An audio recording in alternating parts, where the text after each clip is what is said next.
Subscribe now. This is the Big and Lazy Podcast. Give us something good to eat. Give us something good to watch. Big and Lazy. This is the Big and Lazy Podcast. I'm Big. I'm B-Fines. I'm back with a special guest, DJ Slikk, man. Welcome to the set. I appreciate it. We just jump right into it. We together. Yeah. I like right it. into it, man. So how'd you get the name, man? Mixtape Ironman. Let's get into that. I always wanted. So when I started making mixtapes, I was DJ Slikk, obviously, but Yeah. I didn't have anything extra to add to it. And I don't know if you know LS Designs or Leon. He does graphics in the city. And he's always been my person that did all my graphics from the first time I ever made a mixtape. We went to Western Kentucky together. Mm-hmm. So he was the person that I was like, man, I want I want like a comic book type of thing. And since I'm a Sigma, he took Ironman, and this is before Ironman the movie even came out. The first movie came out. This is a long time ago. Uh-huh. And he took that and changed him and made him blue and white, and then was like DJ Slikk, the mixtape Ironman, like built for this or something. And it was like something about my mixtape, Yeah. and I just ran with it from there. Oh, that's what's up, man. Yeah. So how long you been DJing? Like, what made you want to get into DJing as a whole? Man, I've been DJing since I was in the 8th grade, bro, and I'm 44. Uh-huh. So I've been in the mix for a minute. And it was by accident. My partner, I always kept music, but I never really thought nothing about it. I just always had music, and people knew that I had music. So one of my homies like, hey, bro, bring your tapes and stuff over to my house. We having a party, you can DJ. I'm like, DJ? Mm-hmm. I ain't no DJ, no nothing that ever even thought about that. Right. And I went over there with my music. He was like, bro, just play the music, keep the party going. There it went. We was going from there. And then people was like, man, we want you to DJ my party. I was like, what? They was like, we'll pay you. And I was like, you can get paid? Bro, Right, think about this. And it was middle school, so it might have been before 8th grade. But, bro, stuff like that wasn't happening. Like, you know what I'm saying? Like, I didn't even have no access to this. You got to imagine, no internet, no nothing. I didn't see nobody doing anything. I was just winging it. And people told me, like, oh, bro, we'll pay you to do this. And I've been on from since then.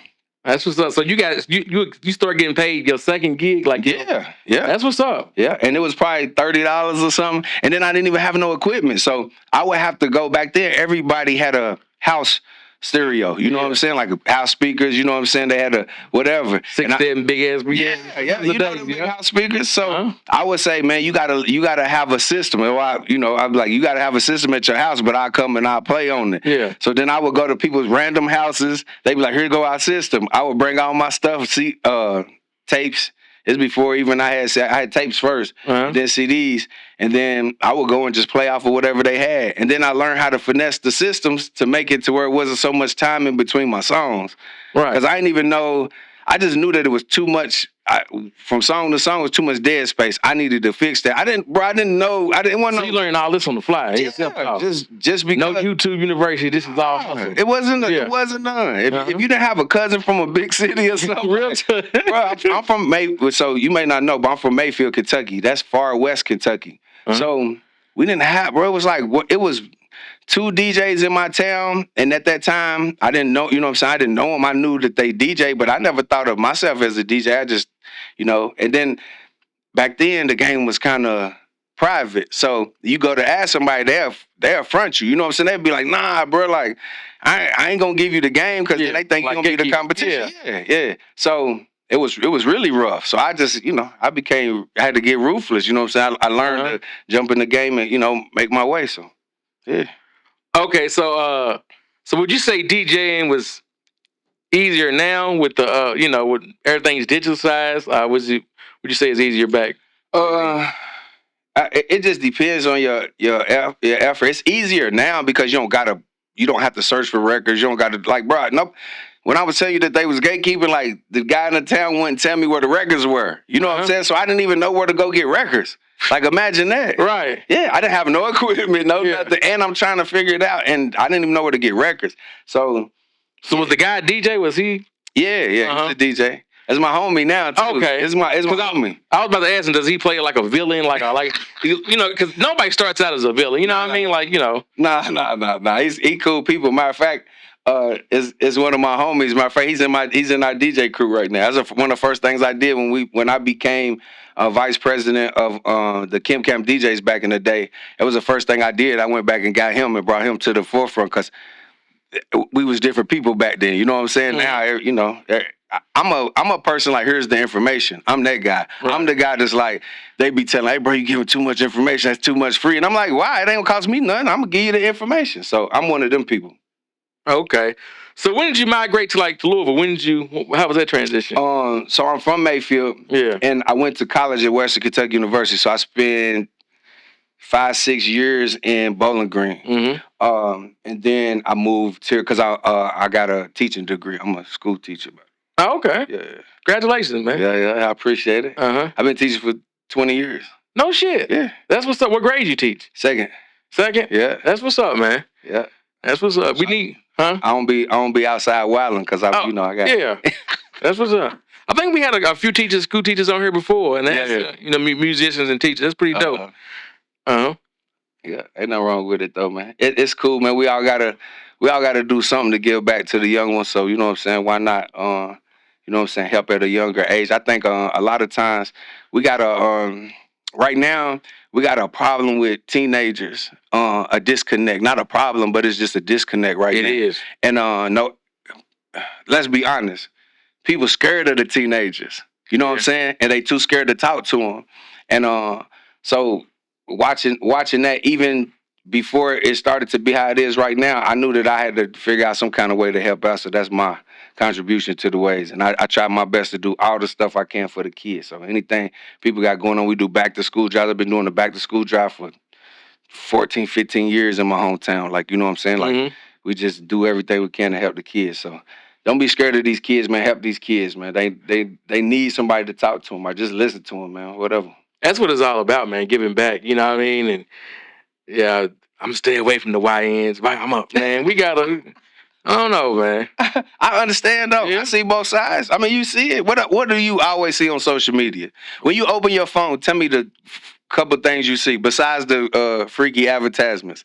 But what you? It's crazy. Them advertisements are getting kind of wild, man. It's either gambling or ED pills. That's what I'm saying. It is wild. But you see the YNs, you see fights. Fights? Yeah. Yes. I mean, I can't get away from fights, bro. Every time I open my phone, it's a fight. Somebody's watching it. Yeah, it is. You think it's programming the youth? You think it's... Yeah, it's programming the people. Like, okay, imagine you don't go outside and that's all you ever see. What you gonna do when you go outside and you see the young, skinny black dude, all black, hoodie on, masked up, walking towards you with his hands in his pocket? What you gonna do? You gonna clutch? Yeah. Oh, man, I'm nervous. You know what I'm saying? Because that's all you see. You gotta be outside and be with the people to understand. Oh, man, that's just how they maneuvering right now. Right. I can see it.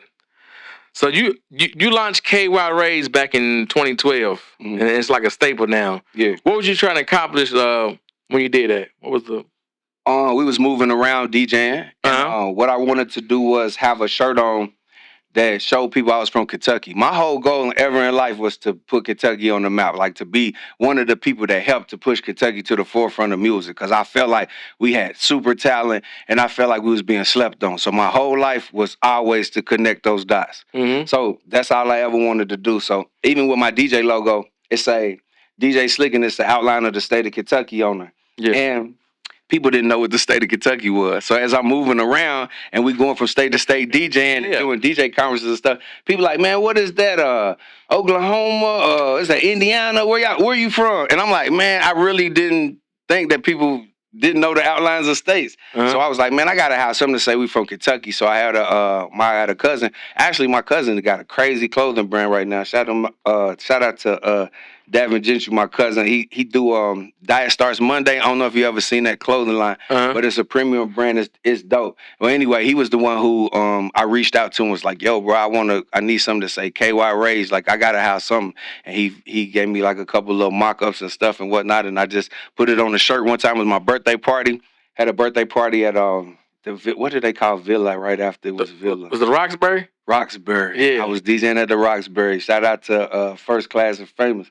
And I used to DJ day parties, and I had a birthday party over there, and I made like 30 KY Ray shirts, and I just gave them to all the homies. So like Season them performed, Kenzo and them performed. Everybody that was popping, that was rapping, performed at that party, and I gave everybody the shirts. So when people came in, they was like, "Yo, what is that?" Like all the rappers had them on, and then they went from there. And I never even thought to sell them. I just wanted the shirt to show that when we was on the road. I never thought. And my dude was like, "Yo, boy, you could make some money from these." I went. That's what's up. Yeah. So if you could bring back any club in Louisville that's not no longer here, what would it be? Because I had some good times in Villa, man. Yeah. Jim Porter's. Yeah. I never got into the Phoenix Hill. I never really got into that crowd, but I never understood the hype of Phoenix Hill. Did you? I never never went at all. I never did a Wednesday. Okay, so they was just standing around and I didn't understand it. And what the DJs was playing, if I played it, they would have booed me. They was in there just letting it go. But they said it was like a social club and just I didn't like it. It wasn't for me. Really? I wasn't made for it. I was in there because people were in there, but we always just stood around and looked at everybody. And I'm like, I could do this on my own time. So I don't know. I would say maybe Roxbury or the Hideout. The reason why I say the Hideout is because the time you ever went to the Hideout? I remember the Hideout. Okay. Yeah, I was there. So I would say the Hideout, and the reason why is because of when it was at its peak, it was like the perfect type of crowd. You know what I'm saying? Like people that wanted to party, still got some stuff to lose. You know what I'm saying? Like got a career or something. You know what I'm saying? It was in there partying, and it was a good time. So I would say one of those two. You say no crash outs, huh? Yeah. I don't want to be in a party with the crash out people, bro. Let me know. I actually had my 10-year reunion, high school reunion at the Hideout. This was like 2018. Okay. I think that was the peak of it. It was a nice little vibe. What happened to it? You know, man, you know how people grow in different directions, man. That's all I say about that, man. People grow in different directions. So hey, it once was one of those things, and then everything run its course, bro. So, Booth action has given a platform to a lot of artists. Which episode was your personal favorite and why? I don't have a favorite. It's like kids. You know what I'm saying? Like I love the very first ones. I love some that y'all never saw. Oh man, I got some funny ones, bro, that I would never put out because I love and respect the people. Yeah, that was that was there. But just know that. So did they tell you to take it down? No, I took it down. Okay, I took it down. It's only a couple episodes. Not took it down that I just didn't put up. A couple of times I just wouldn't let people do it to themselves. Right. Like I'm not.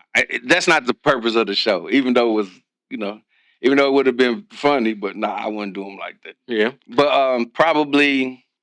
If I had to pick one, I don't know, man. I think my favorite one ain't been done yet. We just redid a set, so I'm back in action. So okay, yeah. So we about to crank it back up. So I think I got one. I want to do.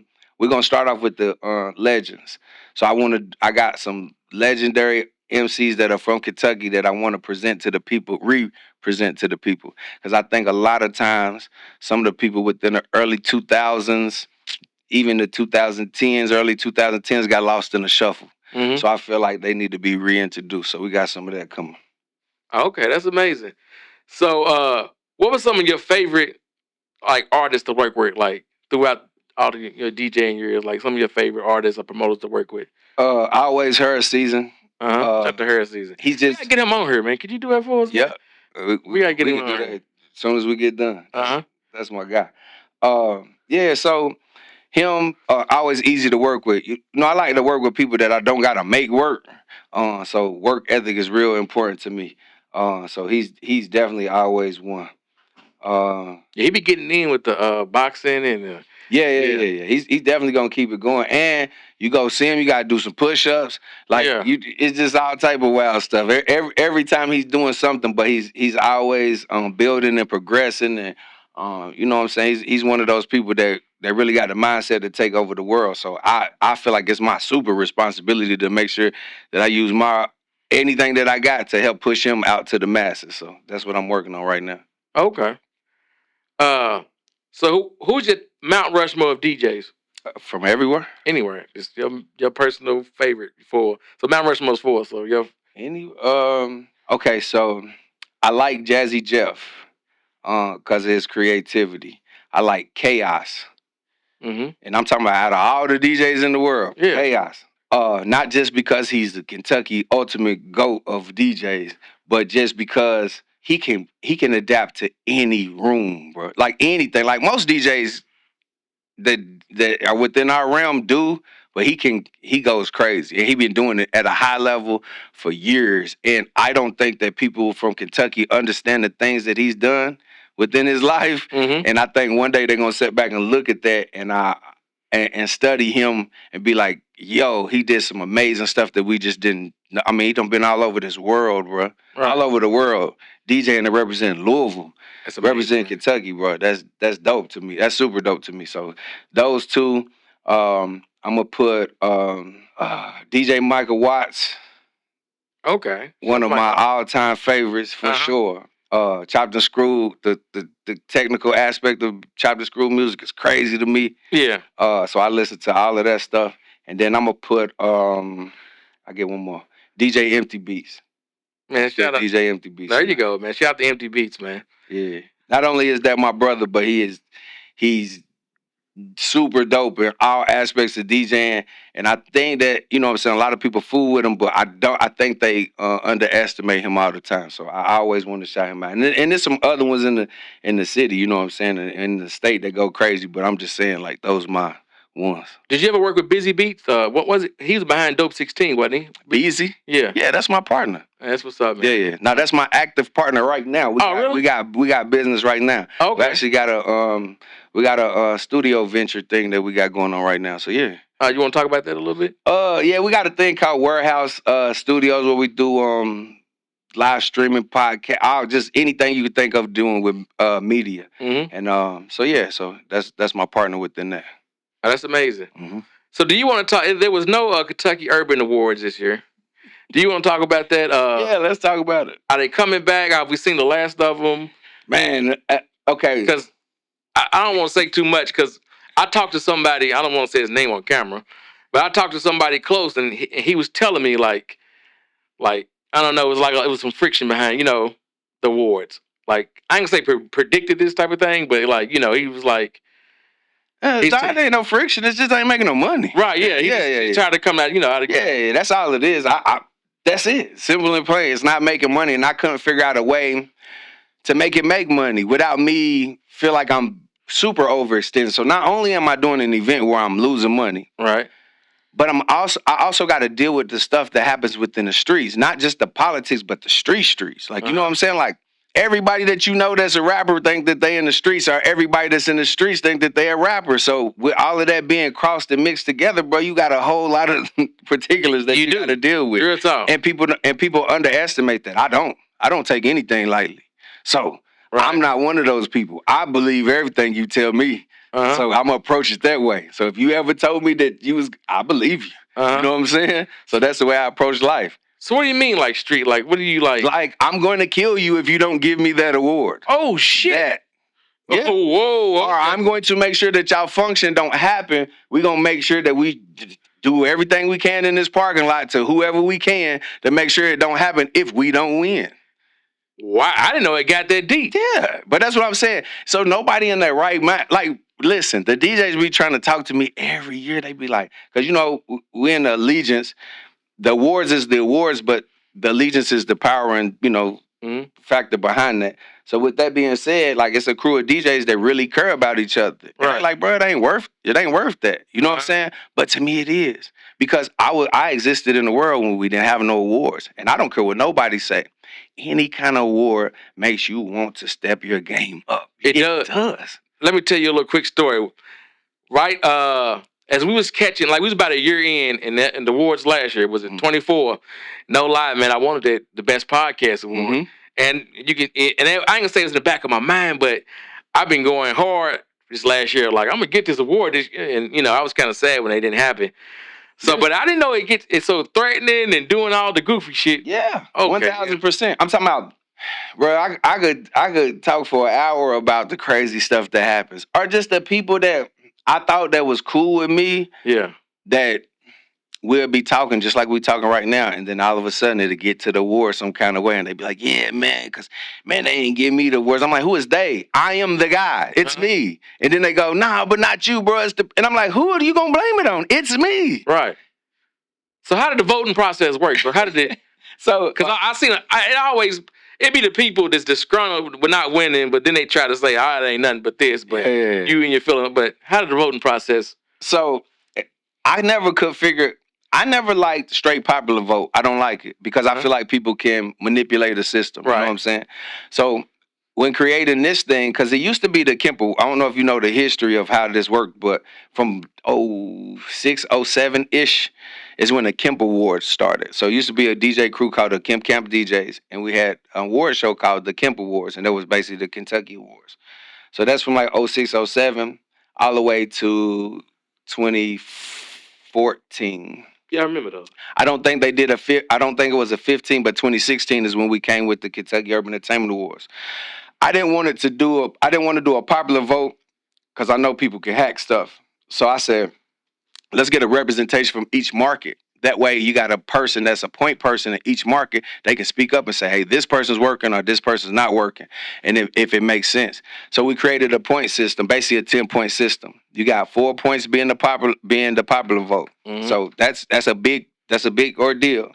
But then you got 6 people on a panel that can basically, or a 6-point panel that can basically override if this doesn't make sense. So if you were nominated for Model of the Year. I'm not trying to say you couldn't be Model of the Year. Yeah. What I'm saying is that doesn't make sense. This panel could say, hey, bro, that don't make sense. And then it can override the popularity. So you have a accountability system. So that's what it is. You got a person from each market. You got the DJs, and then you got a random fan, a random person that knows music, but is in touch with what's going on.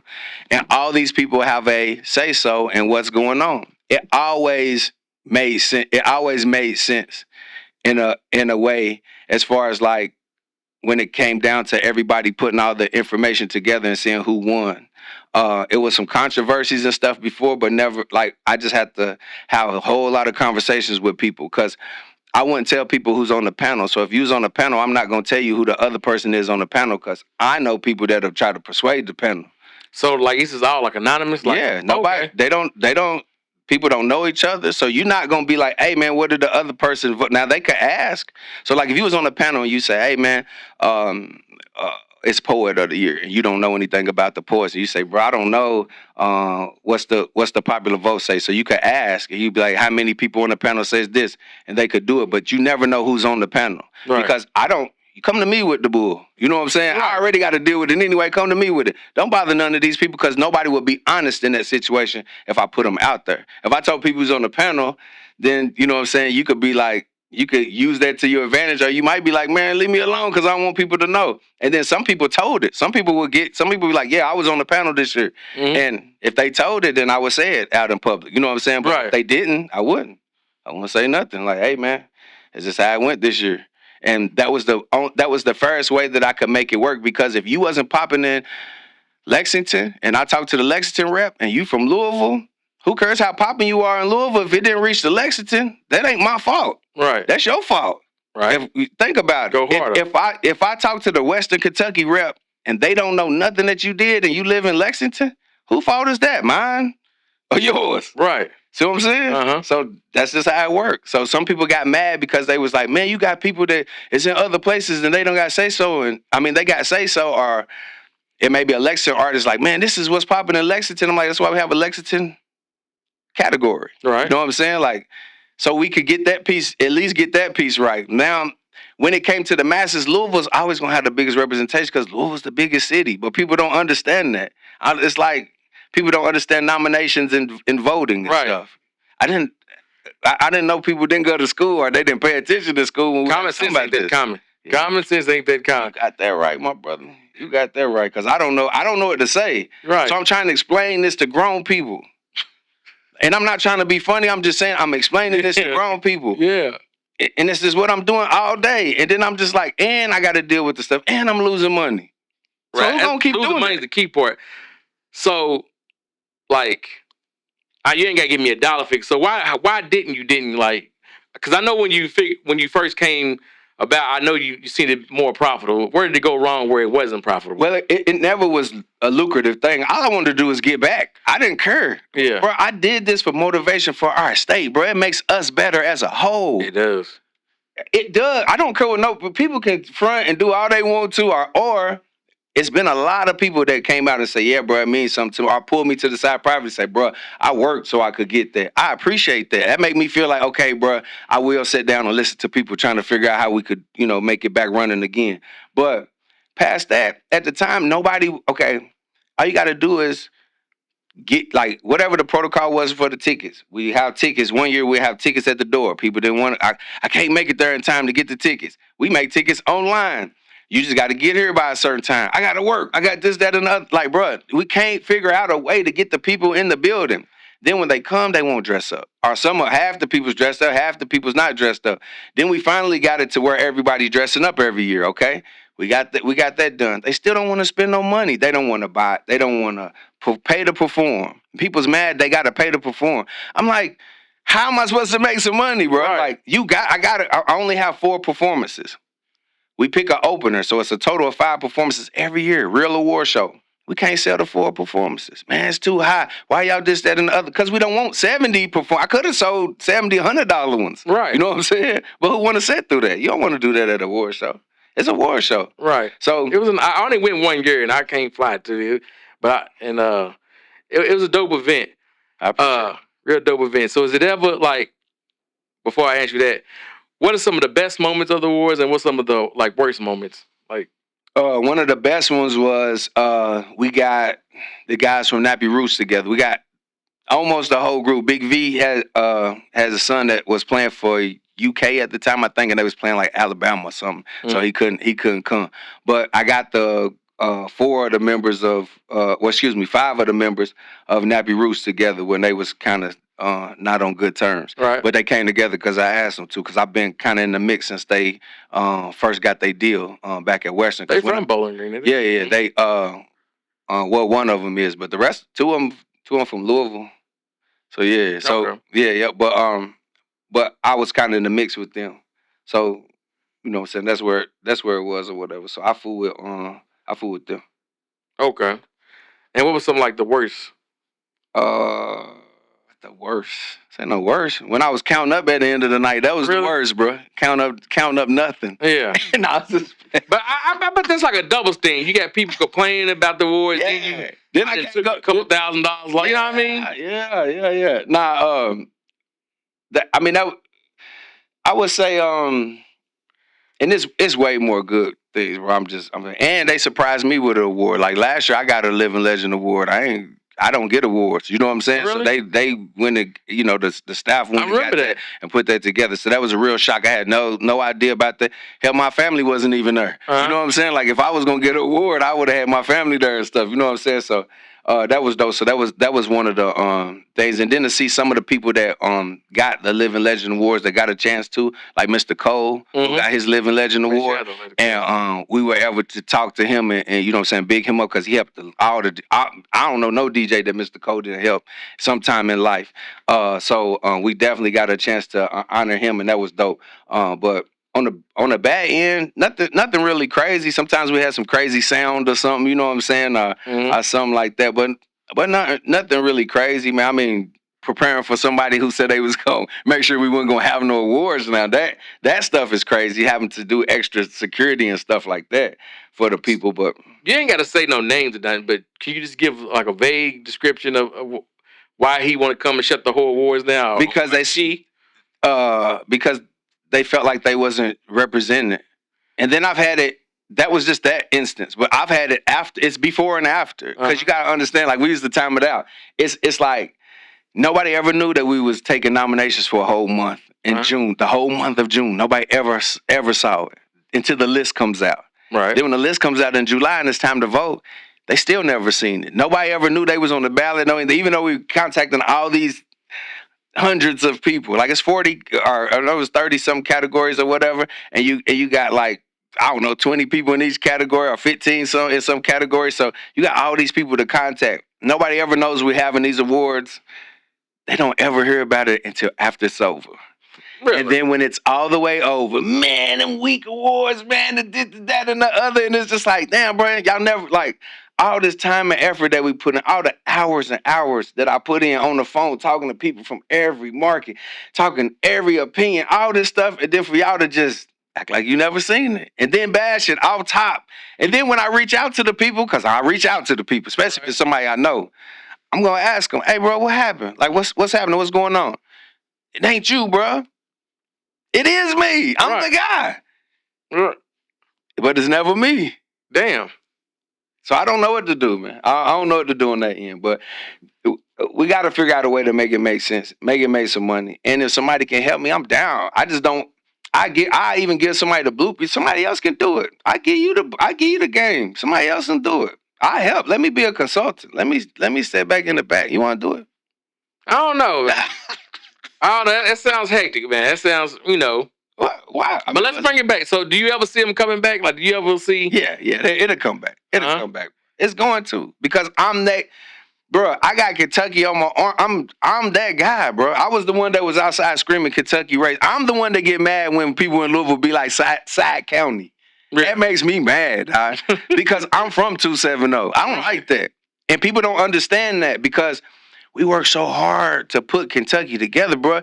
Your podcast didn't exist. You existed, but your podcast didn't exist in an era where Kentucky, there was a disconnect. I was the one going to Lexington, asked them. I was the one that was going to Hoptown and Paducah and Mayfield and Fulton and Madisonville and Providence and all these places that people never heard of. And I was the one going to these markets and reaching out to I got family all over in all them places too. But I'm going to all those markets and talking to the people and finding the rappers and connecting everybody and connecting the dots. And that's how the Kentucky Raise stuff worked. It was one of those things that put everybody together. Didn't say Louisville Raise, a Mayfield Raise, a Paducah Raise, or nothing. It's like Kentucky, boy. We're trying to put this together. So when people try to throw that little wedge in there, bro, that's one thing that bothers me. Because, bro, I've been in the... Put the groundwork in. Bro, I've been in the mud. I've been in the trenches with this. Ask them. They're going to be like, you talk to somebody from damn near anywhere in Kentucky, they're going to be like, DJ Slikk came through with the mixtapes. He came through with the shirts. He came through with DJing. He was, something my sister watched him on TikTok. Like, my cousin cut his beard. Like, it's gonna be something, bro. Like, I've been in the mix all through Kentucky. So what is it gonna take for the Awards to come back? Like, what? Let's I ain't gonna say get the game plan. So some of this money, what you got? Some of the money that you got, my brother. You look like new money. So come on with some of this money. I don't know about new money. I don't know about that, but so it's just like more investors per se. Nah, we just I don't know, man. Do you think it's a climate for awards? I don't know. The climate's kind of tricky right now. It's real tricky, man. It seems like, I don't know. It just seems like everything is just a little off. That's what I'm saying, bro. Is it worth it? I don't know. It's hard for me to say because I'm not behind the scenes putting in blood, sweat, and tears and equity. But you're hearing a piece of my story. Yeah, I heard the story. Yeah. Do it sound worth it to you? No. I'm not even gonna say. I'm glad you're so honest. Bro. Yeah, I know. Honest. But that's what I'm saying. But bro, I do this like. When I started this, I didn't have as many gray hairs, bro. I swear I didn't have as many gray hairs. But they came because it's this extra stuff, bro. For somebody that really went outside and laid it down, bro, to make sure that people respected Kentucky. I done been in the trenches of everywhere talking to people like, bro, y'all not going to do Kentucky like that. We're not doing that. Right. I'm not going to lie. I'm not trying to, you know what I'm saying, make me be bigger than what I am or anything. I'm just saying, bro, I've been doing it for years. You can ask around. Ask them from the rappers to the promoters to the DJs, ask them. And bro, like, Kentucky is crazy, bro. I've been all over this world, and everybody say that Kentucky got the craziest DJs. Kentucky got the dopest MCs. We was just in Atlanta. I ain't gonna say the MC's name, but we was just talking. And some dude was like, bro, I listen to such and such every day. And I was like, whoa, that's wild. And he was like, man, something about the Kentucky, something about y'all music, bro. And they always say that. They always say, I don't say people's names no more because I feel like Fat Joe. You ever watch Fat Joe podcast? Yeah. Okay, so you know how you say I can't big people up because every time I big them up, they do me dirty? Yeah. Every time, bro. Every time. I be like, man, I be talking to my homies. I be like, hey, bro, such and such is dope. I open up Facebook. He be like, man, them awards. And it be the Whoa. it be the ones. It be the ones you least expected, huh? Yeah, it do be. And but I will tell you one. Every time I tell people about Louisville artists, I'm gonna tell you about somebody that people sleep on, and I seen he was on your show. I'm a fan of West End Goldie, bro. I'm a fan of his music, bro. Bruh, no other person has been bigged up more on this podcast than West End Goldie. For real? Oh my, That's at least about 6 or 7 people. B Nicole bigged him up. My cut, like so many people just big him up because he's a solid guy, man. With the camera, he got the whatever. But go ahead. Yeah, but I mean, a good dude. But beyond that, the music's good. Yeah, he is the music. Like, bro, I listen to his music, like in the car faithfully. People be like, bro, that's why I listen to. I listen to his music, bro. Like, and that's one. I mean, I listen to people that I like. You know what I'm saying? And I usually listen to Kentucky, and I'm usually somewhere talking about something about Kentucky and telling people about Kentucky artists. This is what I do. That's what's up, man. Shout out to West End Goldie, man. I got to get heavy into his music, but I support his Stick Tactical and stuff like that. But I got to say, his music, I know at the new track he just dropped, that was a banger right there. Yeah, I got to get heavy into his music, man. So who's in your rotation right now, man? Who's getting heavy rotation in your playlist? Man, so it's some white dudes. I didn't know who they were. You ever heard of the Suicide Boys? No, sir. Okay, so it's these dudes called the Suicide Boys, right? I just heard the song. I'm a Soulja Slim fan. He like in my top 5.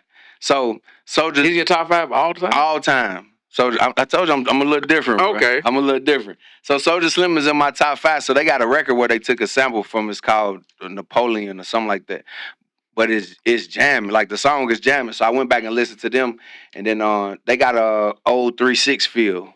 But I had to look them up to see because I was like, man, how are they sounding like 3-6? And I looked it up and it was 2 white dudes. And I was like, that was kind of different. But you know what I'm saying? They was jamming. So I've been listening to them. I'm always listening to Her Season.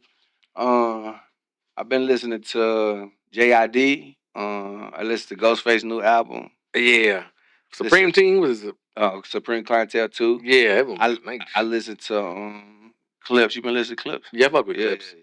So, you know. What about Benny the Butcher? I ain't listened yet. It's all right. Oh my God. That dude, I just fuck with Benny the Butcher. And that's summertime, too. That shit was crazy, man. Yeah. I just love bars, man. Bars, rap, So you like the whole Griselda? Yeah, the Griselda, yep. I fuck with the Clips. They in the rotation. Who is your number one artist of all, rapper of all time that you listen to? I got a 3-headed monster. Okay. But my favorite rapper of all time is Nas. Okay. Then I'm going to go the totally different opposite of the spectrum, Future. Okay. And I guess you can go all time. I don't know. I love the Clips. I love that Pusha T, but I love that era, MMG era. Rick Ross, maybe like 08 to maybe like Meek Mill. Yeah. I love Meek Mill. Yeah. That's all right. I like that. I saw Nas in Vegas the first night of his show with the orchestra. Yeah.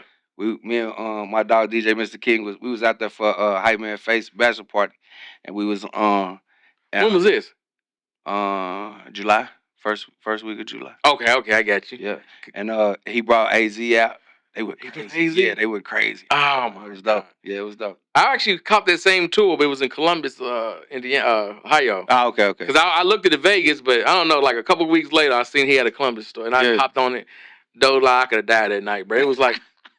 The weather was perfect. It was outside like a waterfront area. Yeah. So you had to bring your own laundry type of shit. I had just left Detroit, got a big bag of goodies, you know. Yeah, it was good. So, man, that was, I could die that night, man. And here's the tricky part. So he had the orchestra, you know, he got the suit, and he sent the orchestra home, and he sends the goodbyes, yada, yada, yada. And he went on, and like half the park, like, you know, beat the traffic type shit. And he did like another hour, bro. Of all the hits. Yeah, that was crazy. When we was there, so we was in the theater and he dropped the curtain. You know what I'm saying? And then he was like, he said, man, what y'all, you know, he was looking like, what? The beat was still going. Everybody's like, okay, still got the bass. And then they start going into the hits. They was losing their mind in that place, man. I was like, damn, this is all right. I seen Nas probably 5 times in life, bro. Really? Like, I don't know. I'm a Jay-Z fan. So I used to always be like, man, Jay, you know, when they put verse each other and whatnot, I'm always a Jay-Z fan. So I'm like, I never want to see Nas. I always somehow end up in a Nas concert, and then I'm just like, okay, now they cool. I don't have to, I ain't Right. back and forth. But when your favorite rappers go against each other, like when Pac and Big went against each other, like I picked a side. I was a Big fan. Mhm. I ain't, I was a fat kid, so I had to. Yeah, it'd be like that. He's actually coming this time. I'm gonna do it up. He's coming to Cincinnati Okay. in November. So Was that your first time? That other time seeing him? Yep. Okay. So I'm reading the tux. I'm going all out. Okay. I'm going real dapper. Okay, that's what's up, man. So yeah, show out on them.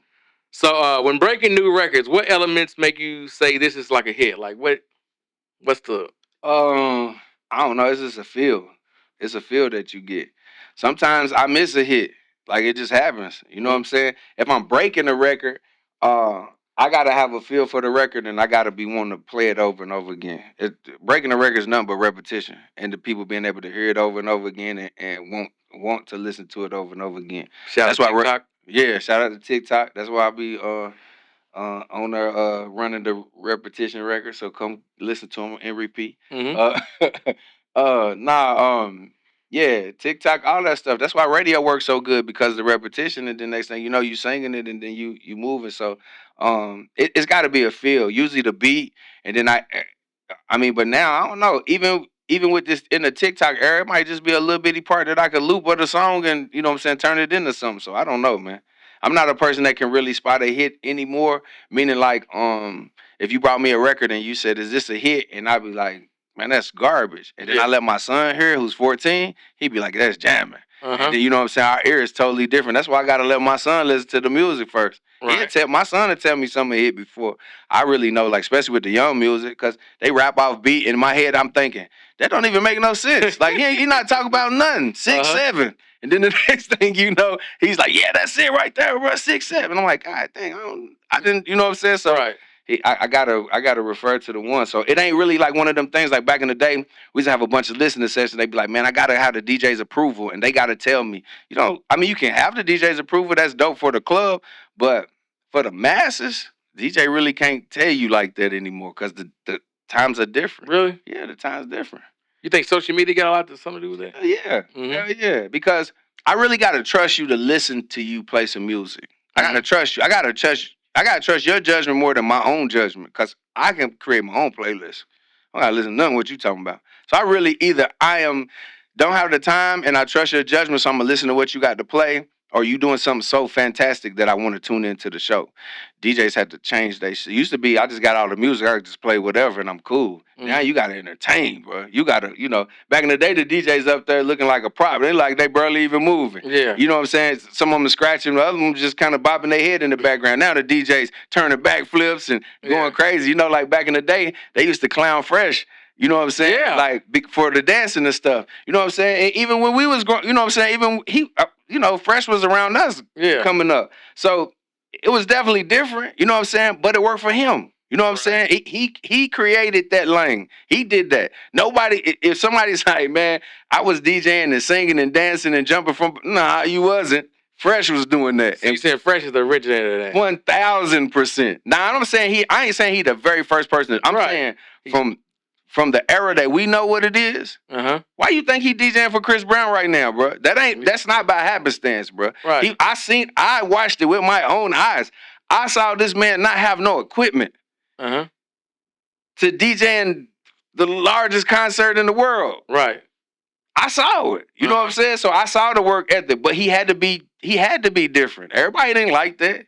You know what I mean? People clowned him for that. Right. You know what I'm saying? Because they didn't understand. But it wasn't for nobody else to understand. He had a path. He his own path. But everybody bit that. Now you see them, boy, they damn near, some of them DJs damn near twerking out there. This is ridiculous. You know what I'm saying? But, so what's next beyond booth action, KUE Rays, and continuing to DJ? Where you headed to in 2026? I am turning this TikTok thing into something else. So I'll be doing going live each night on TikTok. You do? So y'all can catch me, DJ SLIKK. So I'll be doing the TikTok thing. I got like we got the booth action, of course. We talked about that, but we got the studio, and we work in the studio. So within that studio becomes a podcast, the interview space for the things that I do, for the interviews that I do, because I've been stacking up Kentucky legend interviews. So that's my next thing to roll out.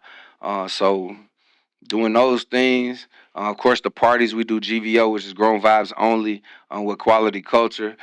So those are the 35 and up parties. We've been doing silent parties, a whole bunch of those. I never been to a silent party. You need to come forward. That sounds like a good vibe, Come man. through, man. We got one on the 20th, and it's a silent party and a movie. So you have different channels on the silent party. Yeah. So it'll be two different DJs, and then one channel has a movie, and we got a big space with all these crazy games and stuff. It's a super dope space. It's called Good Bounce. So that's on the 20th. So if you free, man, I got you. You know what I'm saying? Come through and fool with us, man, and just check it out and see what's going on. Yeah, that's dope. So TikTok. Let's talk about that for like. What was your like? When did you realize like, this could be something? Like, let me get into the. Empty Beast. He forced me to. Uh-huh. Yeah, he forced me to. He got on. So like we had some guys in the crew that was on already. Like Suspense was one of them that was on. But Empty Beast got on and started. You know what I'm saying? Kind of creating a different type of way of people was doing because he didn't know no different. You know what I'm saying? He just on there and just running wild on TikTok. And people were seeing it and they was going crazy over it. So he's telling me every day, bro, get on TikTok, bro. Get on TikTok. You can make some money. I'm like, all right. He's saying it. A month go by. He keep telling me. 2 months go by. 3 months go by. I'm talking about he going crazy. Finally, he had to just basically set me down and be like, bruh, do this. So I jump on the TikTok and I get going, and it just got addictive, bro. It just got addictive. You know, it's DJing, it's at the crib, it's in the office or wherever I want to. I can be live. I can do TikTok stuff at the parties. Mm-hmm. We got poetry night. We do every first Monday. We do poetry night. Shout out to Alicia. And we do poetry night at Dasha Barber's every first Monday. So we do that live and on TikTok. So then you can come in and be in front of the audience and in the TikTok audience. And then we can bring the TikTok audience within the thing because they're on the big screen. Mm-hmm. So like if you was at home and you wanted to do a spoken word, we can tap you in, and then people in the place can see you and hear you. So we just bringing, like a lot That's of like different experiences. Uh-huh. Yeah, but all that stuff, man. So what advice do you got for a young DJ that's, just about to take it, I ain't say leap of faith, but a young DJ that's just starting out? Go outside. Go outside. You gotta be outside with the people. I think people get it misconstrued that they can stay in the house now because of the Yeah. You can zoom me in or whatever. Nah, bro, you have to be outside and touch the people. Otherwise you lose your connection. So go outside, be in the mix with the people and see what's going on, man. Like tap in with real people. It's nothing like being in front of a real crowd. So you can't get so stagnant that, messing around where you like, I'm not outside with the people. Like I only come outside when I got gigs or whatever. Like, nah, you gotta be in the mix with the people. So I would say that and pay attention to what moves a crowd and what kills a crowd.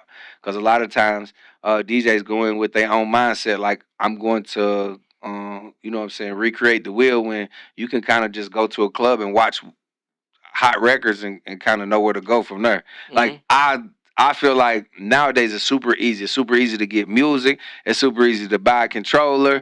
Like it's expensive. Yeah. But you could get it. You can make it work. You know what I'm saying? You can work with a budget and make it work. But stay persistent. Be outside. Stay persistent, and don't listen to nobody. Like I was just talking about Fresh. If Fresh listened to people and said, "Man, quit dancing," it's been ugly. He might be still, sitting around here chilling. Like, you know what I'm saying, or whatever. Like, right. So just keep going, man, and do something a little bit different. It's okay to borrow from people, but make it your own. Everybody borrows from somebody. If they tell you that they just original, they lying. Everybody borrows something from somebody, but just make it your own. Don't just be the copy. Very lazy. So looking ahead, so at the end of the day, what would you want your legacy to be in Kentucky, the music scene? I want people to say DJ Slikk helped bridge the gap in Kentucky. That's all I ever wanted. I don't need nothing else. I want to be one of those people. When you think about Kentucky, you think about DJ Slikk as being one of those people that helped the situation and then not hurt the situation. That's all, man. If I could get that, bro, I'm good. I'm good with everything I went. I'm good with arguing with people. I'm good with all this stuff with the wars. I'm good with losing a couple dollars, man. It's cool. Man, that's what's up, man. And you are definitely a legend, man. You put this, grew Kentucky, not so much of the city, Kentucky, and put the state on the map, man. I appreciate that, man. That means a lot. That means a lot, man. But we still moving, man. So, man, follow us at Big and Lazy Pod on IG. BigandLazy.com is our website. You want to shout your social out before we get out of there? Yeah, DJ Slikk, DJ SLIKK on everything. Quality Culture, the Elitegiance, all that stuff, man. KY Rays, you can follow all those different things, man. Everything gonna get you back to me. DJSlikk.com. And we gonna end it just like that. Bam. Big Lazy. Another confirmed multimedia production. Subscribe now. This is the Big and Lazy Podcast. Give us something good to eat. Give us something good to watch.